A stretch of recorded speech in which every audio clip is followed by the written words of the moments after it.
அன்பார்ந்த எனதருமை யூடியூப் நேயர்களுக்கு வணக்கம். இதுவும் ஒரு அற்புதமான பதிவு தான். தெரிந்து நம்ம என்ன சொல்லலாம்னா செயல்படுத்தி தப்பித்து கொள்வதற்கு தான் இதற்கு இந்த கிரக சேர்க்கைக்கு வழி. அப்படி என்ன கிரக சேர்க்கை அப்படின்னா, சந்திரன் ராகு யார் ஜாதகத்தில் சேர்ந்திருந்தாலும், சந்திரனும் ராகுவும் யார் ஜாதகத்தில் சேர்ந்திருந்தாலும் அவர்களுக்கு ஒரு பெரிய பிரச்சனை என்பது தன்னை பெற்ற தாயாரும் தன்னுடைய மாமியாரும் தான் பெரிய பிரச்சனைக்குரியவர்களாக வருவார். தன்னை பெற்ற தாயாரும் என்ன சொன்னால், அந்த தாயாருடைய சொல்லை கேட்டு ஒரு செயலில் இறங்கி அதனால் வாழ்நாள் ஃபுல்லாக கவலைப்படக்கூடிய ஒரு சூழ்நிலையை உருவாக்கிடும்.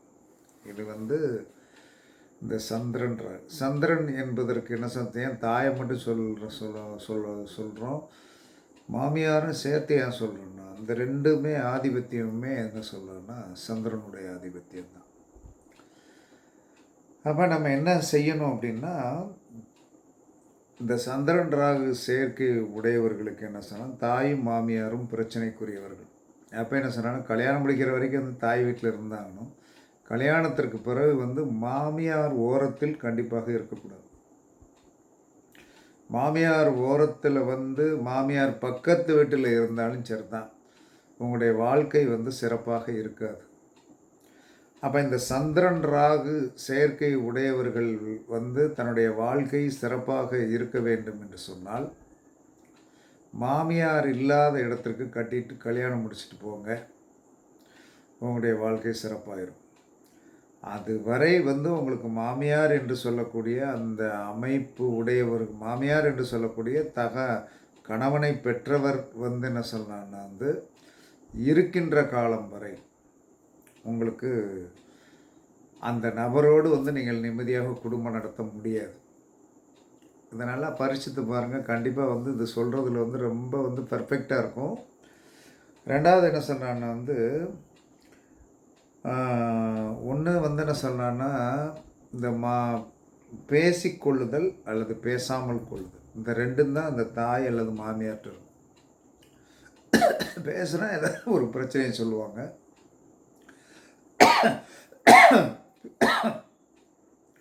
பேசவில்லை என்று சொன்னால் ஏதோ இந்த மாமியாரிடம் ஒரு பெரிய என்ன சொன்னோன்னா ஒரு பிரச்சனை நம்ம மேலே ஏதோ ஒன்று என்ன சொன்னோன்னா, அந்த ஒரு கிராமத்தில் சொல்லுவாங்க, என்ன சொன்னான்னா, அமைதியான பகை.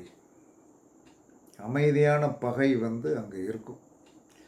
அந்த அமைதியான பகையை என்ன சொன்னான்னா முடிஞ்ச வரைக்கும் தாய் வீட்டை விட்டு வந்தாச்சுன்னா தாய் அந்த மாதிரி ஒரு சூழ்நிலையில் இருக்காது. ஆனால் மாமியார் என்று சொல்லக்கூடிய இந்த பெண் எனக்கு இருந்தாலும் சந்திரன் ராகு சேர்க்கை உடையவர்களுக்கு ஆபத்தானவர்கள் தான். அப்போ என்ன சொல்லலான்னா, இந்த சந்திரன் ராகு சேர்க்கை உடையவர்கள் என்ன சொல்லலான்னா குறித்த நேரத்திற்கு முதல்ல சாப்பிட முடியாது. எப்போ பார்த்தாலும் ஒரு மன உளைச்சல் கண்டிப்பாக வரும். வீட்டில் ஏதோ ஒன்று என்ன சொல்லலான்னா, நமக்கு ஏதோ ஒரு அனுமானுஷ்யமான ஒரு ஃபீலிங்ஸ் கண்டிப்பாக, அனுமானுஷ்யமான ஃபீலிங்ஸ், யாரோ நம்மளை என்ன சொன்னான்னா டிஸ்டர்ப் பண்ணுற மாதிரியோ, இல்லை யாரோ ஒருத்தர் நம்மளுடைய மைனஸான வழிகளுக்கு இழுத்துட்டு போகிற மாதிரி எல்லாமே ஒரு இருக்கும். இரவு தூக்கம் இவர்களுக்கு ரொம்ப கம்மியாக இருக்கும். இப்போ இரவு தூக்கம் இவர்களுக்கு ரொம்ப கம்மியாக இருக்கும். அப்போ சந்திரன் ராகு செயற்கை உடையவர்கள் தூக்கு கயிற்றை என்ன சொல்கிறான்னா ஒன்று போடணும், இல்லைன்னா அடுத்தவங்களை தூக்கு கயிறு போட வச்சுருவாங்க.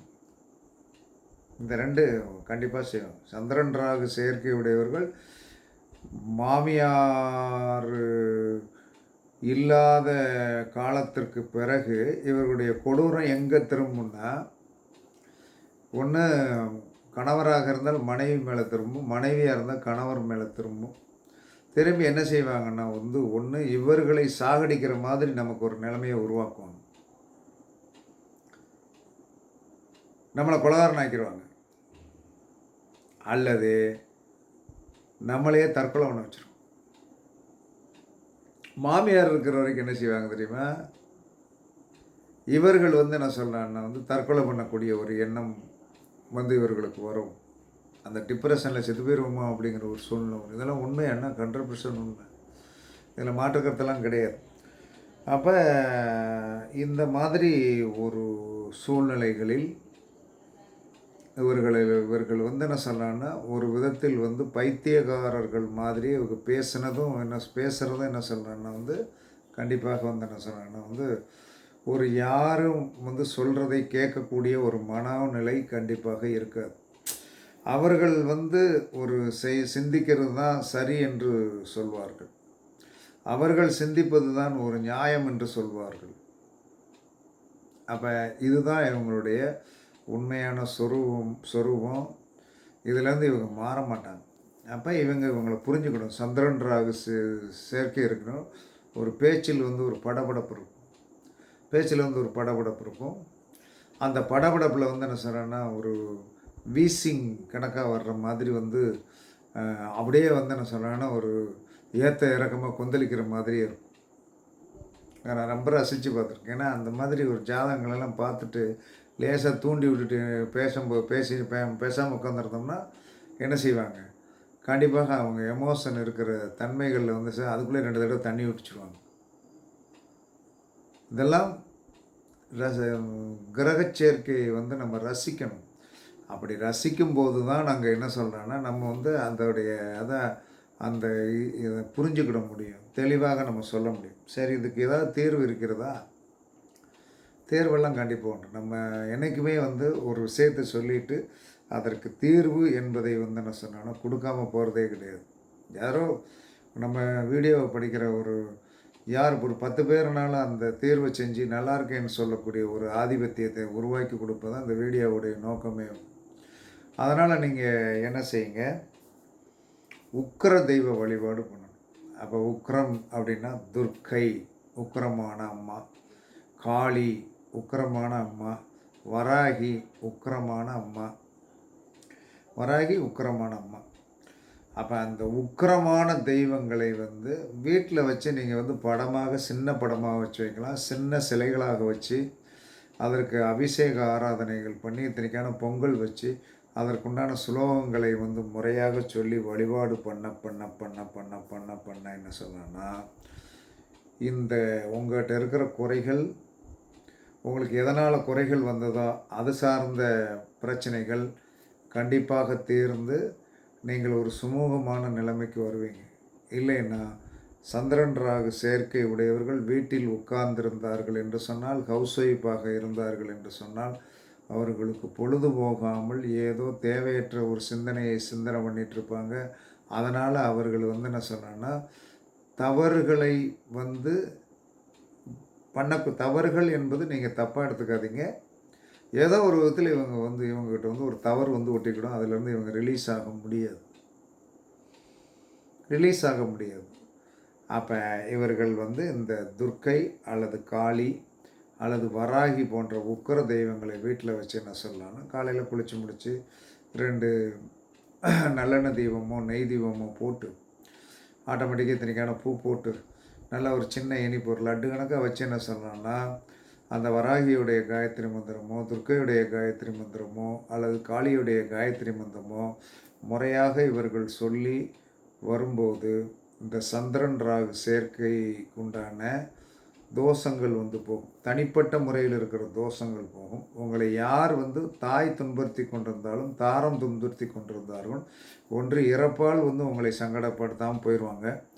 அல்ல என்ன சொல்கிறாங்கன்னா நீங்கள் அவங்கள விட்டு தூரத்தில் போகக்கூடிய ஒரு சூழ்நிலைகளை இந்த வழிபாடுகள் மூலமாக நீங்கள் என்ன சொல்கிறாங்கன்னா கண்டிப்பாக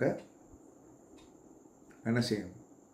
இந்த வழிபாடுகள் மூலமாக நீங்கள் என்ன சொல்கிறாங்கன்னா தப்பித்து கொள்வதற்கு சந்திரன் ராகு சேர்க்கை இருப்பவர்கள் சந்திரனுக்கு 1, 5, 9, 7 இந்த மாதிரி இடங்களில் ராகு இருந்தால் இது சந்திரன் ராகு சேர்க்கையாகத்தான் எடுத்துக்கொள்ள வேண்டும். எப்படி?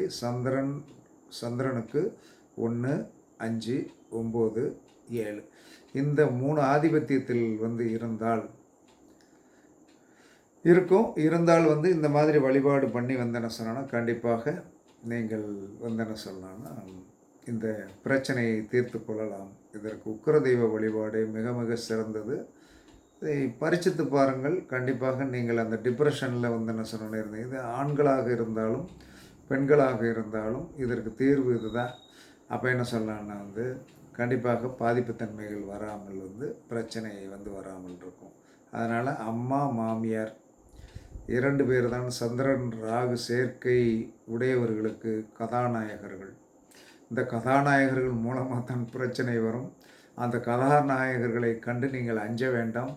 அந்த கதாநாயகர்களை அடக்கக்கூடிய சக்தியும், உங்களுடைய மனோநிலையில் இருக்கின்ற பாதிக்கக்கூடிய சக்தியையும் களைந்து கொடுக்கக்கூடிய சக்தி வந்து வராகி, துர்க்கை ப்ளஸ் காளிக்கு மட்டுமே உண்டு. அந்த உக்ர தெய்வங்களை நீங்கள் தைரியமாக வணங்கலாம்.